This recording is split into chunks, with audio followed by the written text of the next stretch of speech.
बिस्मिल्लाहिर्रहमानिर्रहीम। अल्लामा इकबाल। उस्ताद कमरा जमाल में दाखिल होते हुए अस्सलामु अलैकुम प्यारे बच्चों। तमाम बच्चे खड़े होकर जवाब देते हुए वालेकुम अस्सलाम। प्यारे बच्चों, मेरे हाथ में जो तस्वीर है, क्या आप बता सकते हैं ये कौन है? जी हाँ, ये अल्लामा इकबाल की तस्वीर है, बच्चों ने एक साथ कहा। उस्ताद, तस्वीर को बोर्ड पर लटकाते हुए, अल्लामा इकबाल के बारे में क्या आप क्या जानते हैं? अंजुम, मैं बताऊंगा। ज़ैन, नहीं, पहले मैं बताऊंगा। राशिदा, जनाब मुझे इजाज़त दीजिए। मास्टर साहब, अच्छा भाई, सबको बारी बारी मौका दिया जाएगा। चलें राशिदा, पहले आप बताइए। राशिदा, अल्लामा इकबाल 9 नवंबर 1877 को सियालकोट में पैदा हुए। आपके वालिद का नाम शेख नूर मोहम्मद था। आपको बचपन ही से पढ़ने लिखने का बहुत शौक था।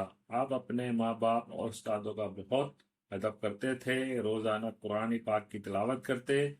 इन्हें खातिमुन नबीन हजरत मोहम्मद मुस्तफ़ा सल्लल्लाहु अलैहि अस्हाबही वसल्लम से बहुत मोहब्बत थी। मास्टर साहब, माशाल्लाह।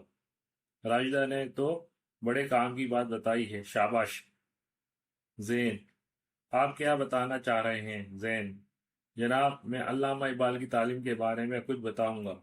अल्लामा इकबाल में इंटर तक सियालकोट से तालीम हासिल की और फिर लाहौर आ गए। यहाँ भी आपने दिल लगाकर पढ़ा और एमए का इम्तिहान पास किया। इसके बाद आला तालीम के शौक ने आपको जर्मनी पहुंचा दिया। मास्टर साहब, भाई अंजुम, आप बताइए। अंजुम, अल्लामा इकबाल हमारे कौमी शायर हैं। आपने हमें अपनी तंजीमों अपनी नज़मों के जरिए इस्लाम का पैगाम दुनिया तक पहुंचाया है। आपने हमारे लिए एक आज़ाद वतन का ख्वाब देखा था, जो अल्लाह के हुक्म से 14 अगस्त 1947 को पूरा हुआ। मास्टर साहब, शाबाश अंजुम, आपने बहुत अच्छी मालूमात दी है। उस्ताद ने तमाम बच्चों से मुखातिब होते हुए कहा, बच्चों, बहुत खुशी की बात है, आपको तो अल्लामा इकबाल के बारे में बहुत कुछ मालूम है, लेकिन क्या आप ये भी जानते हैं कि अल्लामा इकबाल ने बच्चों के लिए भी बड़ी अच्छी अच्छी नज़में लिखी हैं? चंद नज़मों का जिक्र करना ज़रूरी है, समझता हूँ। सबसे पहले तो बच्चे की दुआ ही को लीजिए, जो आप रोज़ाना स्कूल शुरू होने से पहले पढ़ते हैं। लब पे आती है दुआ बन के तमन्ना मेरी, जिंदगी शम्मा की सूरत हो खुदाया मेरी। अल्लामा इकबाल ने एक और नज़म हमदर्दी में बताया है कि हमें किस तरह एक दूसरे के काम आना चाहिए। नज़म परिंदे की फरियाद से हमें ये सबक मिलता है कि आज़ादी कितनी बड़ी नेमत है और गुलामी कितनी ही बुरी चीज़ है।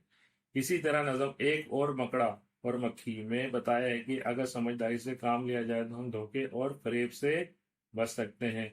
नज़म पहाड़ और गहलेरी में नसीहत की है कि अल्लाह ताला को तकब्बुर और बड़ाई पसंद नहीं, इसीलिए और किसी को भी हकीर और कमतर ना समझना चाहिए। इसके अलावा भी बहुत सी नज़में हैं जिन पर किसी और वक्त गुफ्तगू करेंगे। अब आप लोग तैयारी कीजिए। स्कूल में यौम इकबाल के मौके पर एक तकरीरी मुकाबला होने वाला है, जिसमें अव्वल आने वाले बच्चों को अल्लामा इकबाल की किताबें तोहफे में दी जाएंगी। यह सुनकर बच्चों में खुशी की लहर दौड़ गई और वो तालियां बजाने लगे।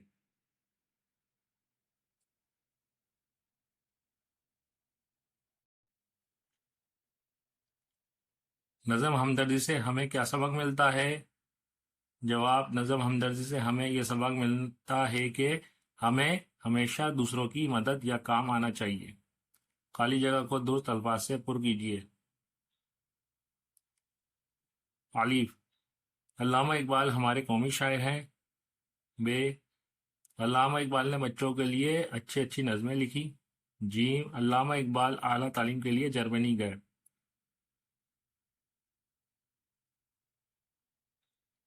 सबक से तीन ऐसे जुमले तलाश करके लिखिए जिनमें वजाइया निशान लगा हुआ हो। नंबर एक, अस्सलाम वालेकुम प्यारे बच्चों। दो, शाबाश, बहुत अच्छी मालूमात दी। तीन, वालेकुम अस्सलाम। कॉलम अलिफ के जुमलों को कॉलम बे के दोस्त जुमलों से मिलाइए। अलिफ बे, नज़म बच्चे की दुआ। روزانہ اسکول شروع ہونے سے پہلے پڑھتے ہیں۔ نظم پہاڑ اور گہری میں بتایا ہے کہ اگر سمجھداری سے کام لیں تو ہم نقصان سے بچ سکتے ہیں۔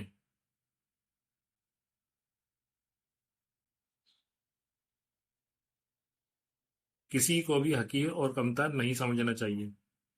نظم مکڑا اور مکھی میں کیا بتایا ہے کہ اگر آپ سمجھداری سے کام لیں تو ہم نقصان سے بچ سکتے ہیں۔